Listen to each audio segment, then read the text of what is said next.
Kisah mengharukan, detik-detik wafatnya Rasulullah Shallallahu Alaihi Wasallam. Rasulullah Muhammad Shallallahu Alaihi Wasallam wafat pada hari Senin pagi tanggal 12 Rabiul Awal tahun 11 Hijriah atau 633 Masehi. Beliau wafat pada usia 63 tahun lebih 4 hari. Isyarat dekatnya ajal Rasulullah dimulai ketika beliau beritikaf selama 20 hari di bulan Ramadan tahun 10 Hijriah. Malaikat Jibril mengulang Al-Quran hingga 2 kali dalam tahun itu bersama Rasulullah. Kemudian di Padang Arafah saat Haji Wada, Rasulullah bersabda, "Aku tidak tahu pasti. Barangkali setelah tahunku ini, aku tidak akan bertemu lagi dengan kalian di tempat wukuf ini untuk selamanya." Sabda beliau di Jamratul Aqobah, "Ambil dariku manasik kalian, cara-cara menunaikan ibadah haji, sepertinya setelah tahunku ini, aku tidak berkesempatan lagi untuk menunaikan haji." Selain itu pada pertengahan hari-hari tasyrik, turun kepada beliau surah An-Nasr. Dengan turunnya surah itu, beliau semakin yakin saat perpisahan telah tiba dan pemberitahuan akan datangnya ajal sudah sampai. Pada bulan Safar 11 Hijriah Rasulullah pergi ke Gunung Uhud dan mendoakan para syuhada yang dikubur di sana. Rasulullah kemudian beranjak menuju mimbar seraya bersabda, "Sesungguhnya aku yang mendahului kalian. Dan sesungguhnya aku menjadi saksi terhadap kalian. Demi Allah, sungguh saat ini aku sedang melihat liang kuburku. Kepadaku telah diserahkan kunci-kunci perbendaharaan bumi atau kunci-kunci bumi. Dan demi Allah, aku tidak mengkhawatirkan kalian akan musyrik setelahku. Akan tetapi yang kutakutkan kalian akan berlomba-lomba mendapatkan kunci-kunci itu." Hadits riwayat Al-Bukhari dan Muslim. Di lain malam, Rasulullah keluar menuju Baqi, lalu meminta ampunan untuk mereka yang dikebumikan di sana, seraya bersabda, "Assalamualaikum, wahai para penghuni kubur. Rasakanlah kemudahan keadaan yang sedang kalian alami dibanding keadaan yang sedang terjadi pada orang-orang yang masih hidup. Fitnah-fitnah telah datang seumpama potongan-potongan malam gelap gulita yang ujung sepotongnya mengikuti awal potongan lainnya. Hari akhirat lebih berat daripada dunia." Pada akhir perkataannya, Rasulullah menyampaikan kabar gembira kepada mereka dengan mengucapkan, "Sesungguhnya kami akan menyusul kalian semua." Beberapa waktu kemudian Rasulullah pun jatuh sakit. Ibnu Mas'ud radhiyallahu anhu, bahwasanya dia berkata, ketika ajal Rasulullah sudah dekat, Rasulullah mengumpulkan kami di rumah Aisyah radhiyallahu anha. Kemudian Rasulullah memandang kami sambil berlinangan air matanya, lalu bersabda, "Marhaban bikum, semoga Allah memanjangkan umur kamu semua, semoga Allah menyayangi, menolong dan memberikan petunjuk kepada kamu. Aku berwasiat kepada kamu, agar bertakwa kepada Allah. Sesungguhnya aku adalah sebagai pemberi peringatan untuk kamu. Janganlah kamu berlaku sombong terhadap Allah. Allah berfirman, kebahagiaan dan kenikmatan di akhirat kami jadikan untuk orang-orang yang tidak ingin menyombongkan dirinya dan membuat kerusakan di muka bumi. Dan kesudahan surga itu bagi orang-orang yang bertakwa." Kemudian kami bertanya, "Bilakah ajal engkau ya Rasulullah?" Rasulullah menjawab, "Ajalku telah hampir, dan akan pindah ke hadirat Allah, ke Sidratul Muntaha dan ke Jannatul Ma'wa serta ke Arsyillah." Kami bertanya lagi, "Siapakah yang akan memandikan engkau ya Rasulullah?" Rasulullah menjawab, "Salah seorang ahli bait." Kami bertanya, "Bagaimana nanti kami mengafani engkau ya Rasulullah?" Rasulullah menjawab, "Dengan bajuku ini atau pakaian Yamaniyah."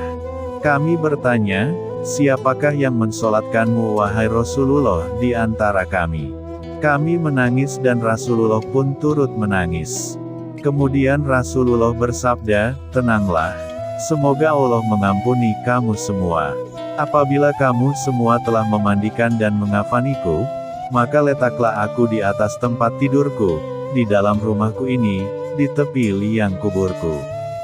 Kemudian keluarlah kamu semua dari sisiku. Maka yang pertama-tama mensolatkan aku adalah sahabatku Jibril alaihi salam. Kemudian Mikail, kemudian Israfil, kemudian malaikat Israel, malaikat maut, beserta bala tentaranya.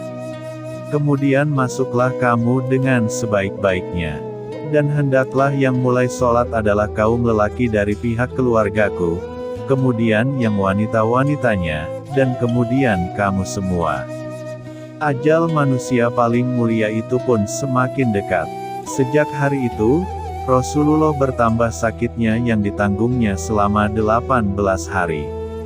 Setiap hari, ramai umat mengunjungi Rasulullah hingga datangnya hari Isnin, yaitu hari di saat Rasulullah menghembuskan nafasnya yang terakhir. Sehari menjelang Rasulullah wafat, yaitu pada hari Minggu, penyakit Rasulullah semakin bertambah serius.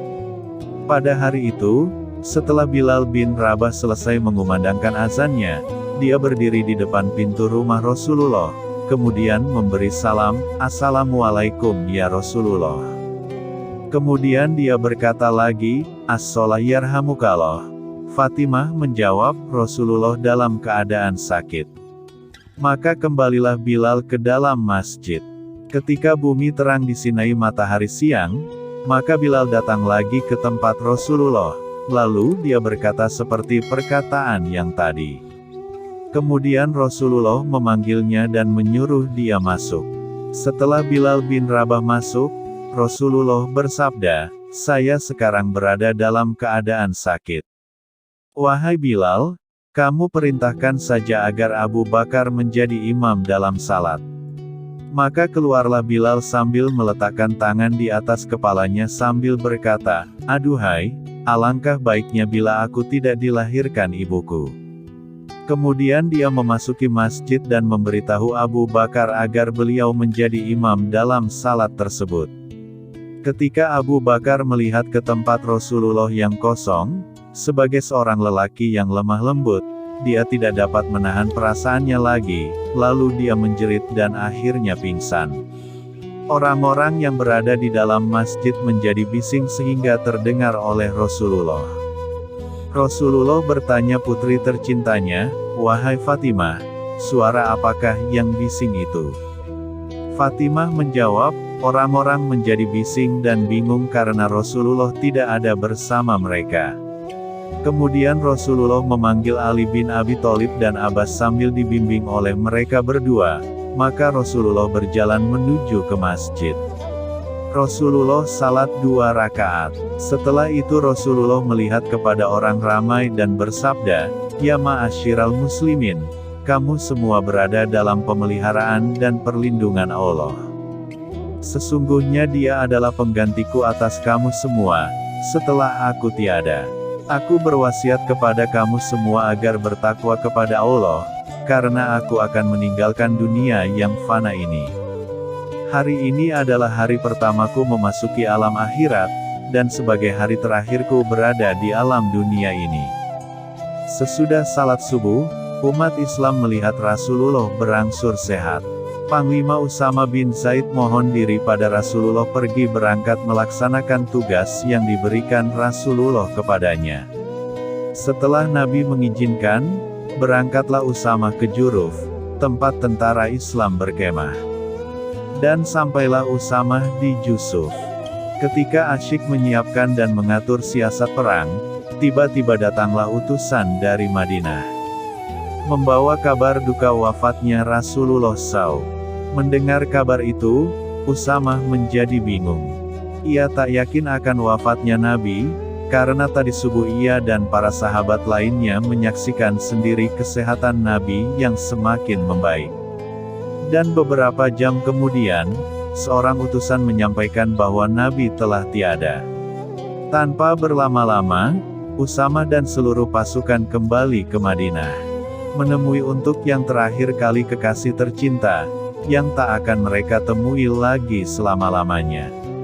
Lalu pulanglah pasukan itu, dibungkus kesedihan yang mendalam dan duka membalut sepanjang perjalanan mereka. Malaikat maut datang bertamu esoknya yaitu pada Senin. Allah mewahyukan kepada malaikat maut supaya turun ke bumi menemui Rasulullah SAW dengan berpakaian sebaik-baiknya. Allah menyuruh malaikat maut mencabut nyawa Rasulullah SAW dengan lemah lembut. Seandainya Rasulullah menyuruhnya masuk, maka dia dibolehkan masuk. Tetapi jika Rasulullah tidak mengizinkannya, dia tidak boleh masuk dan hendaklah dia kembali saja. Maka turunlah malaikat maut untuk menunaikan perintah Allah SWT. Dia menyamar sebagai seorang biasa. Setelah sampai di depan pintu tempat kediaman Rasulullah, malaikat maut pun berkata, "Assalamualaikum wahai ahli rumah kenabian, sumber wahyu dan risalah." Fatimah pun keluar menemuinya dan berkata kepada tamunya itu, "Wahai Abdullah, hamba Allah, Rasulullah sekarang dalam keadaan sakit." Kemudian malaikat maut itu memberi salam lagi, "Assalamualaikum, bolehkah saya masuk?" Akhirnya Rasulullah SAW mendengar suara malaikat maut itu, lalu Rasulullah bertanya kepada putrinya Fatimah, "Siapakah yang ada di muka pintu itu?" Fatimah menjawab, "Seorang lelaki memanggil Rasulullah. Saya katakan kepadanya bahwa Rasulullah dalam keadaan sakit." Kemudian dia memanggil sekali lagi dengan suara yang menggetarkan sukma. Rasulullah bersabda, "Tahukah kamu siapakah dia?" Fatimah menjawab, "Tidak wahai Rasulullah." Lalu Rasulullah menjelaskan, "Wahai Fatimah, dia adalah pengusir kelezatan, pemutus keinginan, pemisah jamaah dan yang meramaikan kubur." Kemudian Rasulullah bersabda, "Masuklah, wahai malaikat maut." Maka masuklah malaikat maut itu sambil mengucapkan, "Assalamualaikum ya Rasulullah." Rasulullah pun menjawab, "Waalaikumsalam ya malaikat maut. Engkau datang untuk berziarah atau untuk mencabut nyawaku?" Malaikat maut menjawab, "Saya datang untuk ziarah sekaligus mencabut nyawa. Jika Tuhan izinkan akan saya lakukan. Jika tidak, saya akan pulang." Rasulullah bertanya, "Wahai malaikat maut, di mana engkau tinggalkan Jibril?" Jawab malaikat maut, "Saya tinggalkan dia di langit dunia." Baru saja malaikat maut selesai bicara, tiba-tiba Jibril datang lalu duduk di samping Rasulullah.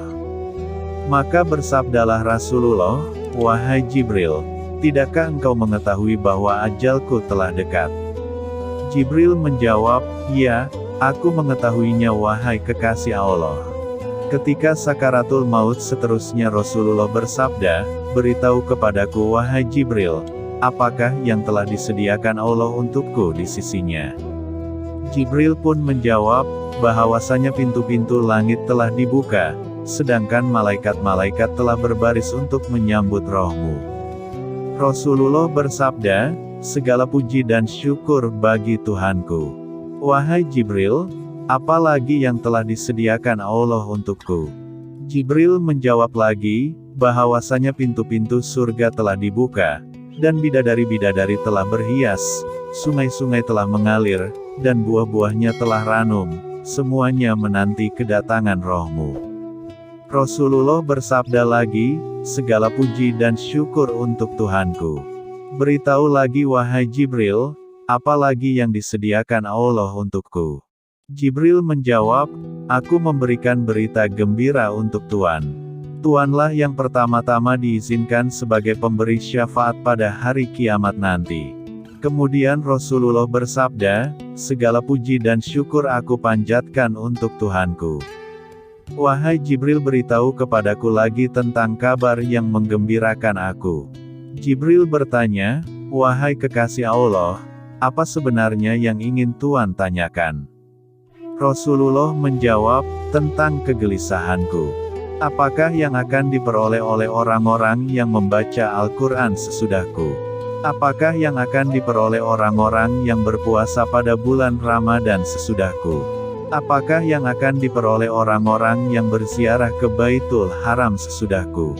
Jibril menjawab, "Saya membawa kabar gembira untuk Rasulullah.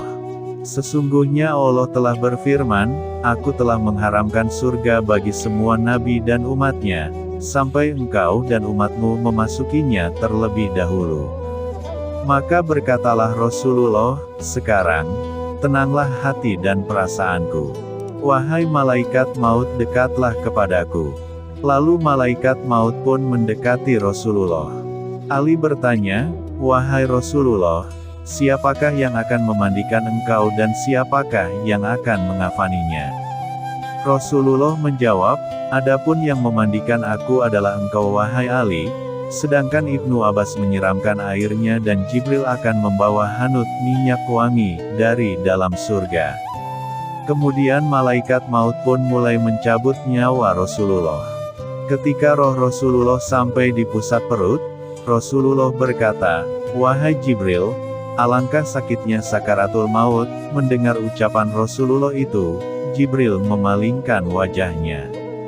Lalu Rasulullah bertanya, Wahai Jibril, apakah engkau tidak suka memandang wajahku?